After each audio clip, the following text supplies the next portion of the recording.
ಮಹಿಳೆಯರ ಸುರಕ್ಷತೆಗೆ ರಾಜ್ಯದೆಲ್ಲೆಡೆ ಬರಲಿದೆ ಅಕ್ಕಾಪಡೆ. ಹೆಣ್ಣು ಮಕ್ಕಳು, ಗೃಹಿಣಿಯರು, ಮಹಿಳಾ ನೌಕರರನ್ನ ಕೆಣಕಿದ್ರೆ ಹುಷಾರ್.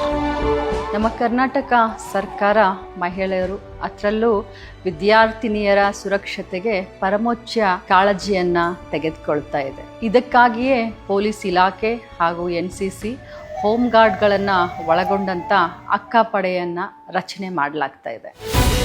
ಬೀದಿ ಕಾಮಣ್ಣರಿಗೆ ಬಿಸಿ ಮುಟ್ಟಿಸಲಿದ್ದಾರೆ ಅಕ್ಕಾ ಟೀಮ್. ರಾಜ್ಯದ ಮಹಿಳೆಯರ ಸುರಕ್ಷತೆಗೆ ಸಚಿವೆ ಲಕ್ಷ್ಮಿ ಹೆಬ್ಬಾಳ್ಕರ್ ದಿಟ್ಟ ಕ್ರಮ.